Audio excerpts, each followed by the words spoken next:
Good morning, everyone. Hope you're all having a wonderful day today. Today, we're going to be taking a look at the Eotech 558. But before we get into the video, I do need to say that if you don't know, Gun Deals is a website that provides you with links to some of the best deals online. So whatever it is that you happen to be looking for, go ahead and check first on gun.deals. They probably have a link to it for the best possible price. Now again, they don't buy or sell anything. They don't take your money.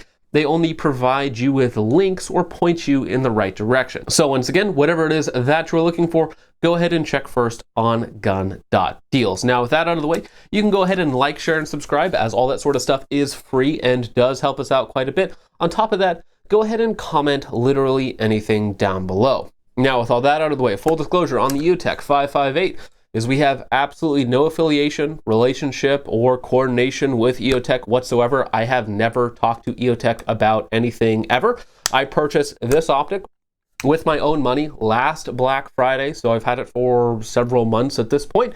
I purchased it for $450 on sale. And in fact, I'll get this out of the way right now. This is a very expensive optic. The MSRP is $790. Which is very expensive. Street price is right now, I believe, $680 is the map. But if you go to gun.deals, type in Eotech 558, or use the UPC that's listed in the description, you will find a link to this optic for $480 at EuroOptic. That is where I purchased mine last Black Friday for $450. Currently, they have them for $480. And this is about the most feature-packed Eotech on the market, so you may want to check that out if you're interested. So with that out of the way, let's go ahead and get into some of the specifics on the Eotech 558. So first off, this is of course a holographic style of optic, which means it uses a completely different emitter technology than your standard LED-based emitters. It has some pros, some cons, of course. The main con that everyone will always talk about is battery life. The battery life on the 558 is the highest rated for an Eotech optic at setting 12, which is like an indoor setting. Basically, you want to be on like 15 or 16 if you're outdoors. But basically for an indoor setting, you get 2,500 hours of continuous use. Now, Eotechs do not have auto on, they have an 8-hour auto off. So what that means is that if you're using this, this is more of a professional style optic. If you know you're going to be doing something, the optic is automatically on, and again, it has an 8-hour auto off. If you start it with the plus button, if you start it with the minus button, I believe it's a 4-hour auto off, so it kind of depends on what you're doing. Usually, I would only start it with the plus button, and it gives you 8 hours of runtime. Now, 2,500 hours seems super low, and let's be more realistic and say, for a round number, let's say 1,600 hours at a actual usable brightness level. Well, 1,600 hours, 8 hours at a time, is 200 uses. So that is 200 range days. That is 200 patrol days, or whatever you have. So really, that is a long, long use time for what the optic is actually doing. And again, this is more of a professional optic. This is for when you know you're going to be doing something. And if you're using this as a night vision optic, which we will get into a little bit later on, and using the night vision settings, then your battery life is essentially going to be infinite because you're almost using no power whatsoever. Now, the way that they achieve that higher battery life, because most Eotechs are around 1,000 hours of battery life, some are even lower than that at like 600 hours. The way that they achieve that in this optic, the 558, is with dual AA batteries. So you actually have a AA battery tray up front. These ones here are just the lithium energizer batteries that I have in here currently, and I have used this optic quite a bit, and I am still on the first set of batteries. And because you get essentially 200 uses out of this, so even if I was going to the range every other day, it would take me 1.5 years to go through the first set of batteries. So the battery life, while on paper it seems very low, think of this more as you get 200-ish uses, somewhere between 150 and maybe 250 uses out of that. So if you were going out every day, you would only be replacing your battery every 6 months or so. Now, another nice thing about the Eotech 558 is it's very similar to the EXPS3 optics, but of course, instead of the single CR123A sideways, you get 2 front-facing AA batteries. And with that body package, you basically get a lower 1/3 mount, which is very nice. This is a little bit of a taller optic than the XPS series, which is the lower or the absolute. And then of course you have the taller EXPS, or in this case, the 558, which has the tallest mount and QD lever built in. Now, the mount itself is going to be standard to every other Eotech on the market. You have a squared recoil lug on the bottom. That is your cross bolt. You torque the nut down from one side and that will adjust to different rails or however tight that you want it. You have a QD lever on the left-hand side and a little detent that you need to depress to open up that lever so that when you actually click it down, it actually physically clicks into position so it won't accidentally come loose on you. This uses the same mounting system as basically every modern Eotech, so in that regard, it's performed extremely well. Obviously, this is a professional, trusted optic. This is one of the probably widely regarded toughest style of optics on the market. Has a combination of things to do with being made in America, very good QC. I have almost never heard of an Eotech going down like the electronics breaking on it. Most of the time you hear one of these going down, it's from something very extreme or from getting shot. Now, another thing that I really like about basically all the Eotechs is they do have the aluminum shroud that actually bolts into the base mount itself. So whatever sort of impacts come on to the optic, like if I were to do like 7 drops onto concrete, it would actually take that force instead of putting that into your glass and your electronics. It takes that force and transfers it into the base of the mount itself, which is a very tough, very durable design, similar to how the SIG Romeo 8T with a titanium shroud kind of copied that design philosophy. Now there's basically 2 different versions of the exact same optic. You have the 518, which is basically the exact same optic body minus the night vision settings. And then you of course have the 558 that has every single feature possible. So this one here does of course have night vision. Now you have 20 standard brightness levels, which is way more than you will ever need. It is a very, very fine gradation in terms of illumination, which is nice because that allows you to refine your brightness level for whatever environment that you're in. But realistically, you probably only need like 4 or 5 if you wanted to cut that down as much as possible. But having more usually isn't that big of a deal. Now you also have 10 night vision settings, which again, from what I've seen online, currently I don't have nods, though I am working on it. The night vision settings do work extremely well, especially when paired with the holographic reticle. Now, the 558 just has the standard donut of death reticle, so it has the 1 MOA center dot and then the 65 MOA outer ring. The outer ring can, of course, be used as kind of a speed functionality and also a auto ranging. Basically, a human should stand up perfectly inside of the reticle at 100 yards or half of the reticle at 200 yards, so on and so forth. Now, the pros and cons of the holographic style of reticles are fairly simple. The biggest con that we've already talked about is battery life. You're not getting 50,000 hours, you're not getting 100,000 hours of battery life like you would on LED-based emitters, but you're getting a decent amount of use time of the optic in its intended application, which is definitely not for everybody, and there are circumstances where I would definitely not recommend having an Eotech with such a short battery life and something that you have to physically turn on versus something that's just constant on or has an automatic on technology.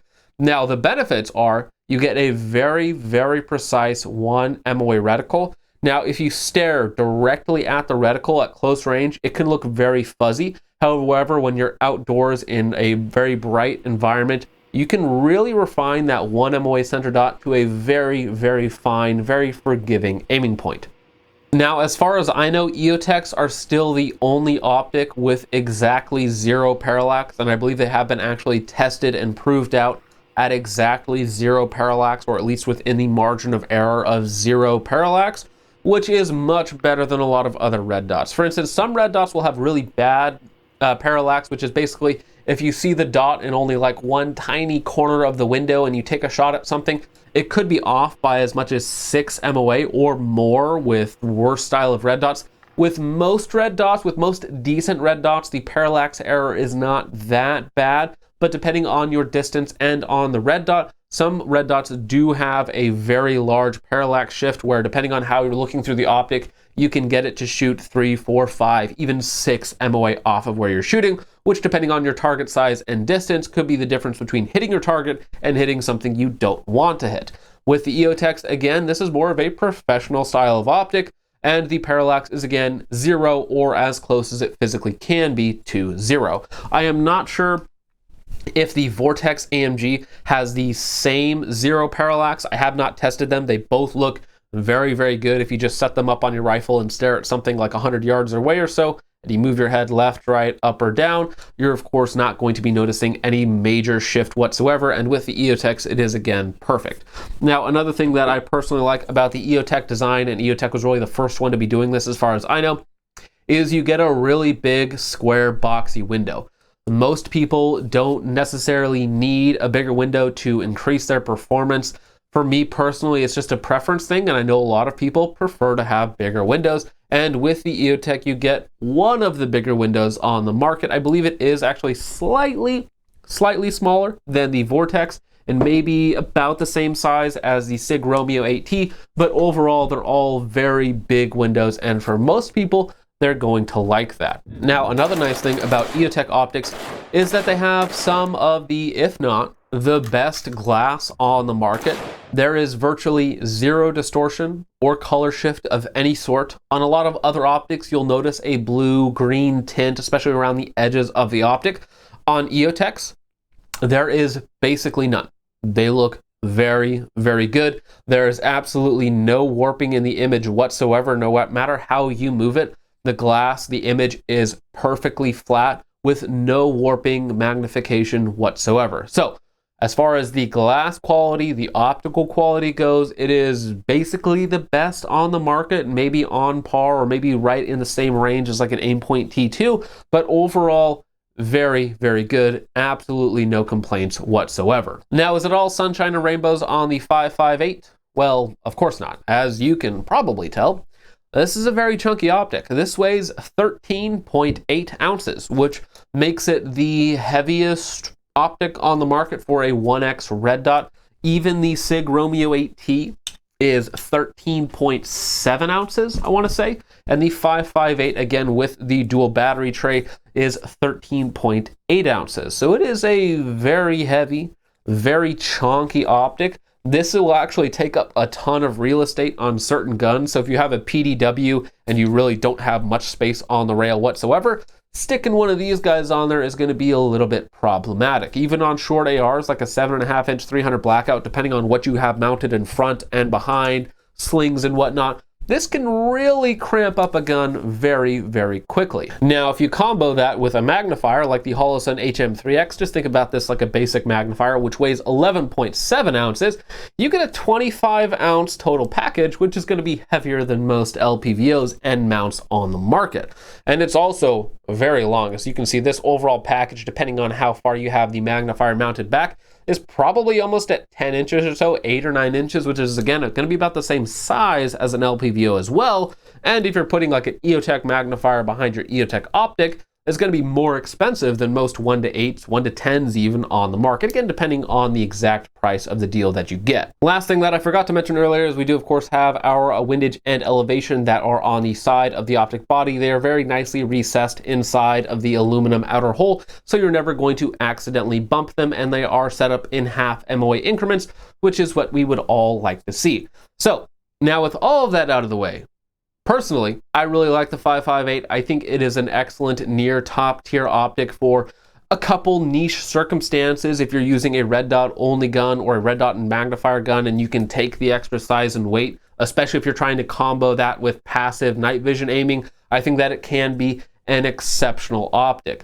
The downsides are going to be size, weight, and it's very expensive. So for some people, there are going to be a wide variety of other optics that are going to have a very similar level of performance, maybe not quite as nice of glass, and the reticle's not going to be quite as good, that sort of stuff. They're going to have more parallax error, but they're going to be much smaller, much lighter, much less expensive, and give them 95 to 99% of the performance of the 558. So for most people, they're probably going to pass on the 558, which is totally fine, totally understandable. This is more of a niche, top tier style of optic. And really, if you can take the size and weight, I think it's very good. Very, very good. However, again, most people can get a very similar level of performance, even with a different style of Eotech, like a EXPS3 is going to have a very similar level of performance, be about the same price, but cut down on the size and weight, which even though it has the reduced battery life, for some people, or for most people, I should say, that is probably worth it. So at the end of the day, I think the Eotech 558 is an excellent,